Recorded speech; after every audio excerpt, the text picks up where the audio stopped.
Hi, I'm Reverend Paula Skiles with Unity Church of San Marcos, and I just wanted to share that this message is titled Now Live, and it's about the choice of living in yes or no.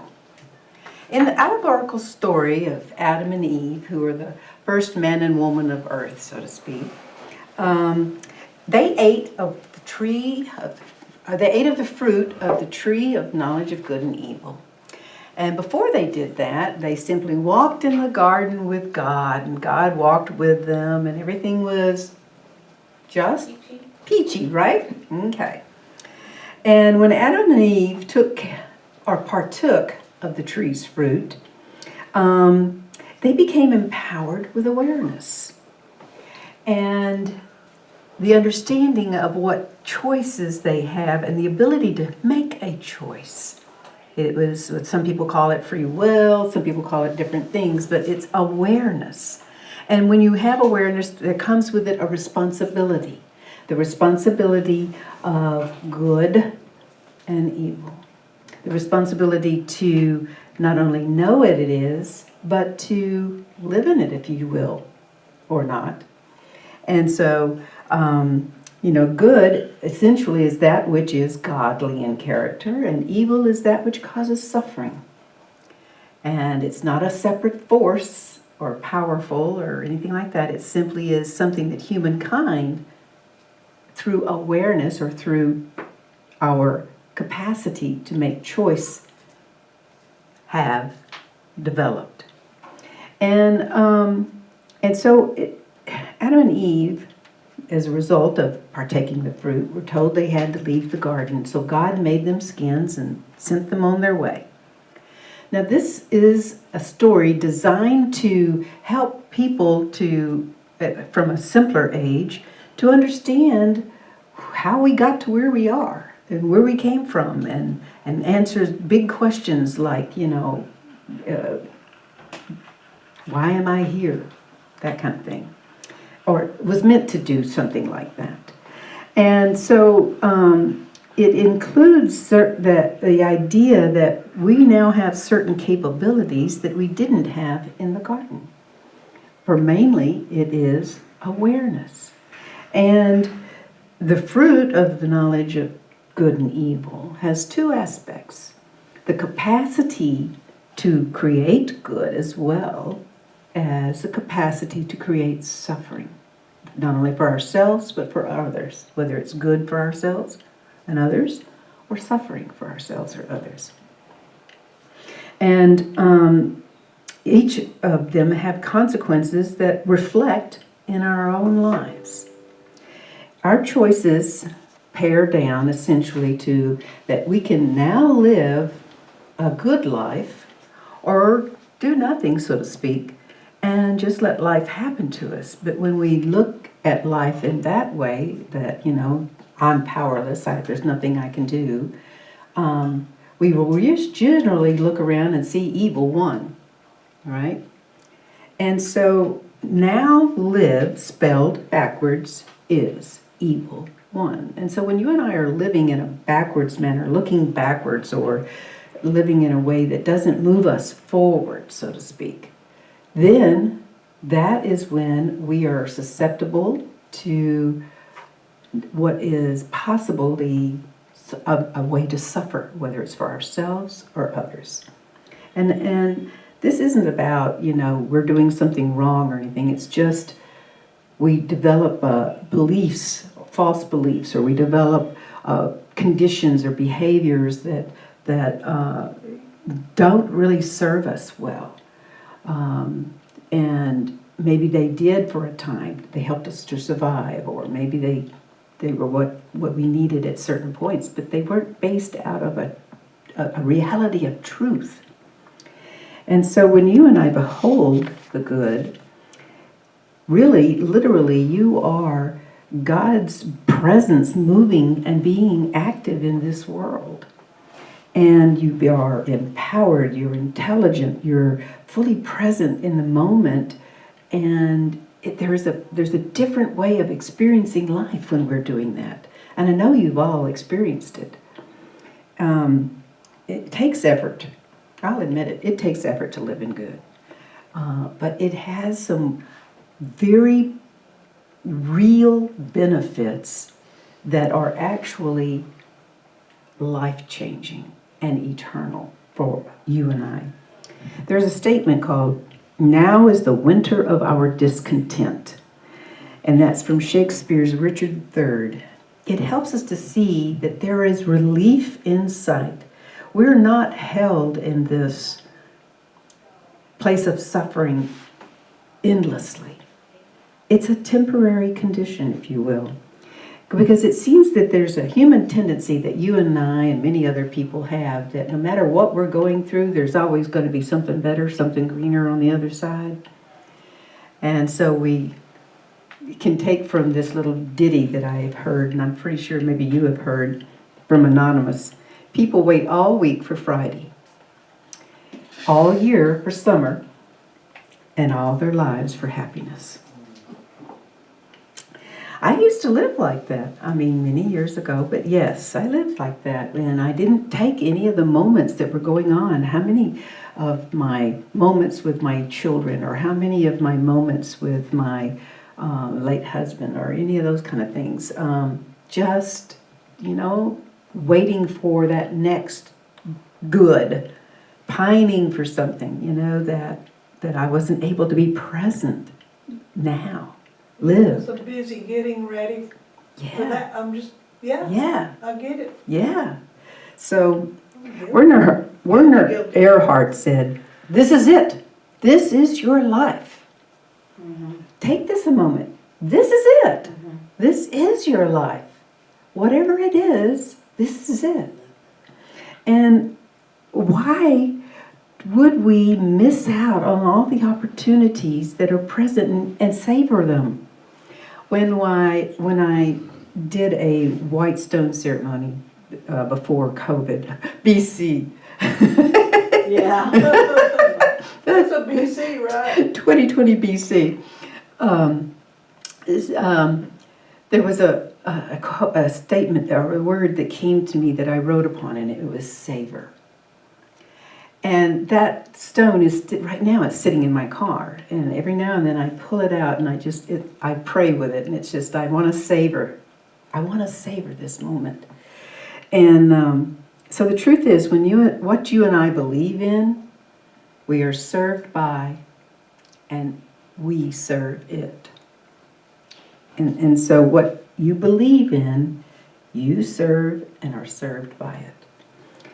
So the more you and I are now living in worthiness, faith, trust, hope, play, rest, authenticity, joy, love, compassion, all of these qualities of God, these are that's the qualities of God that good is. The less that we have a tendency to live in perfectionism, or that numbing paralysis, that when we feel overwhelmed, or exhaustion, or arrogance, or trying to fit in and be cool, or judgment, or scarcity. Notice scarcity means scarcity. Okay, maybe I didn't say it right. Got it. Okay, you got it. So where are you living? Where are you living? And so I ask myself that sometimes. Where are you living, Paula? Where are you going? What is going on? So knowing and understanding ourselves is really critically important. Brene Brown said, "The universe is not short on wake-up calls. We're just quick to hit the snooze button." Yeah.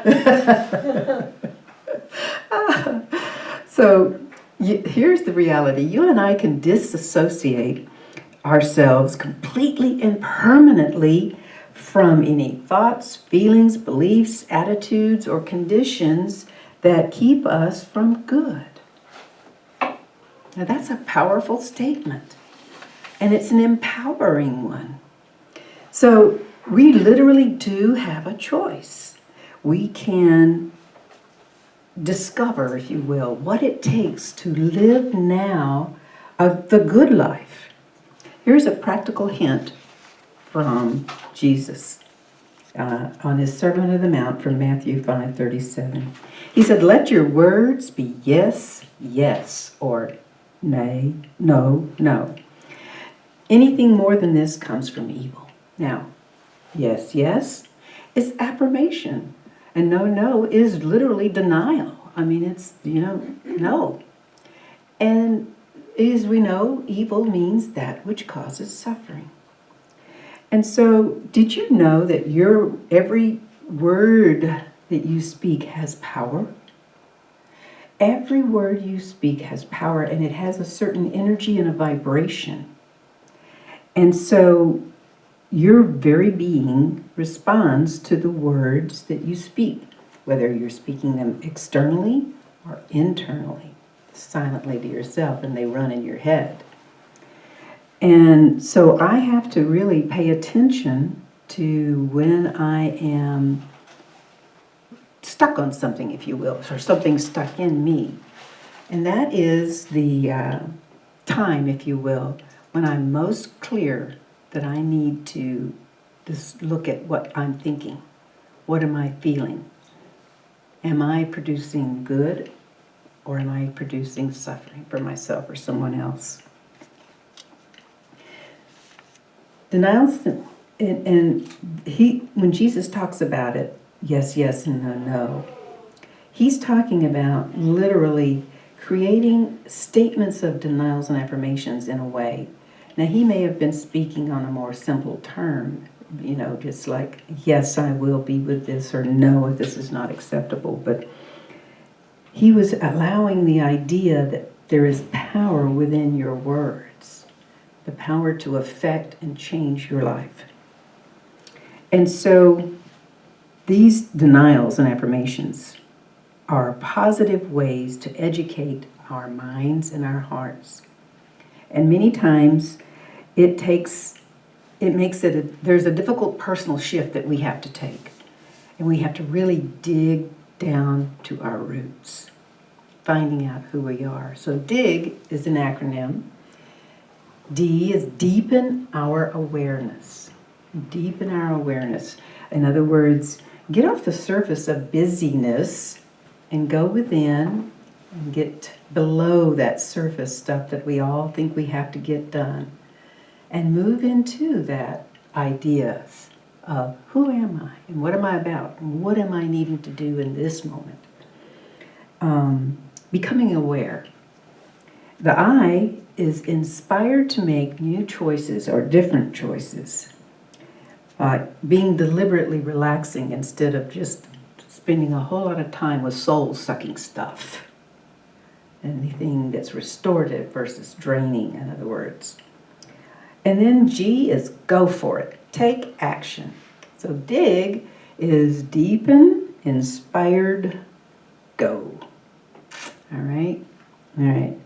Humorist Louis Grizzard said, "The game of life is a lot like football.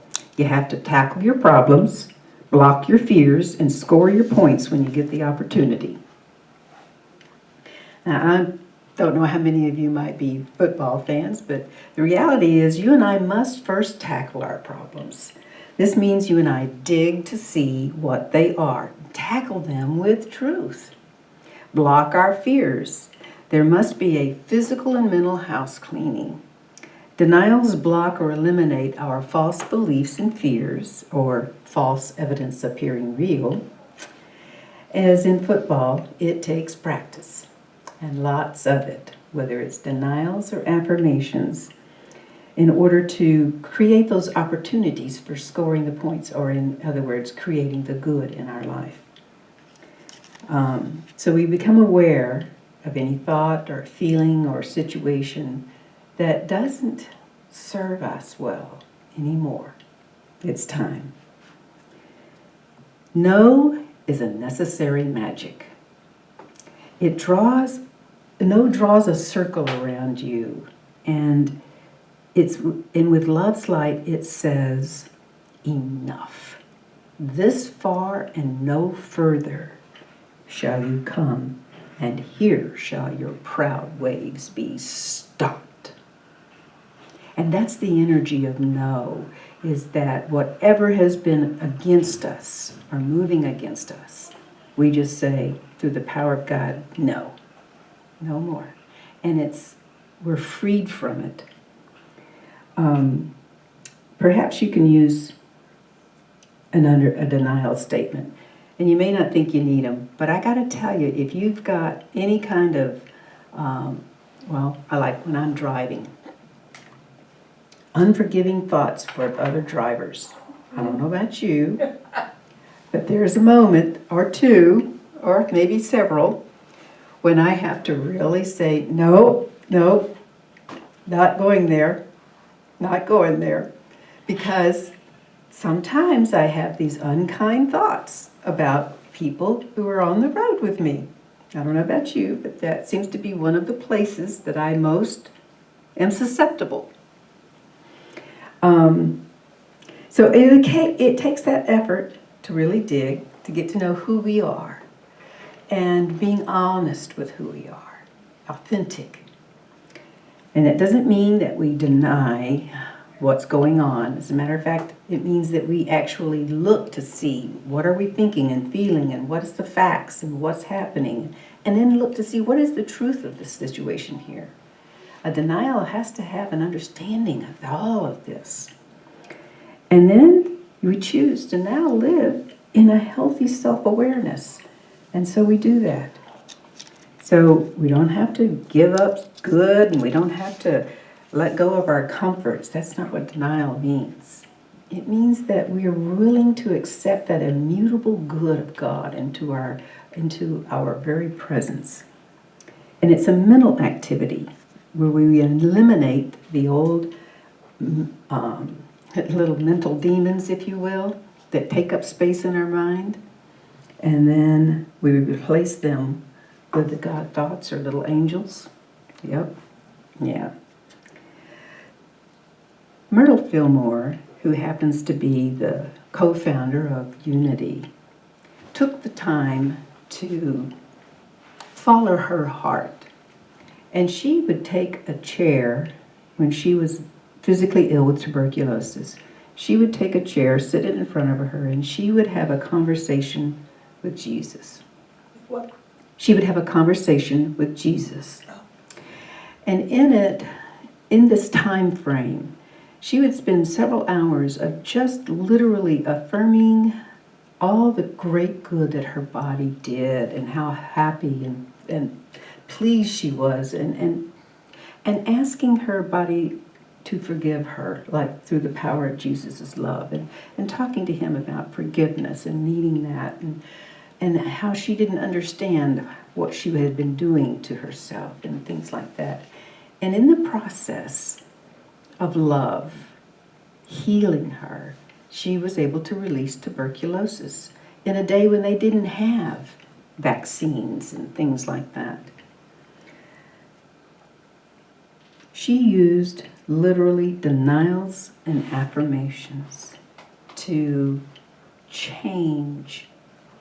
And it wasn't like she just said once or twice a day, oh, I'm ready for my miracle. I'm healed. Whatever she, and all the different things that she said. She did this for hours a day. And she really let it move through her body and her mind. So affirmations and denials are statements of knowing.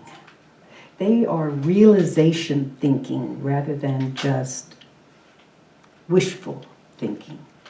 They're allowing ourselves to pull on the energies of the invisible presence, the divine ideas of spirit, of health, or strength, or comfort, or peace, or whatever it is that we are seeking that is our miracle. And bring those, because they actually have a reality to them. If we are in a state of meditation, they have like you could feel it and touch it. It's that real. And we allow those to become full within us.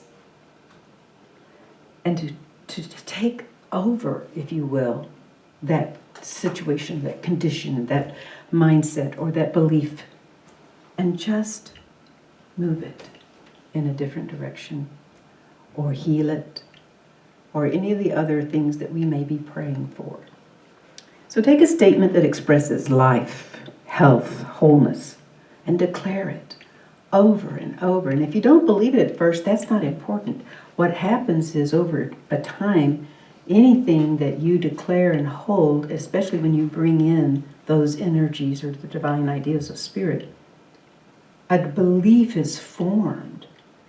And believe me, back when I said we are served by our beliefs, and we do serve them, it happens, it does. The things that occur in our lives, a lot of them come from our own belief system. And so simply put, they are statements of truth that offer you and I an opportunity to now live in powerful ways of yes and no. God bless you.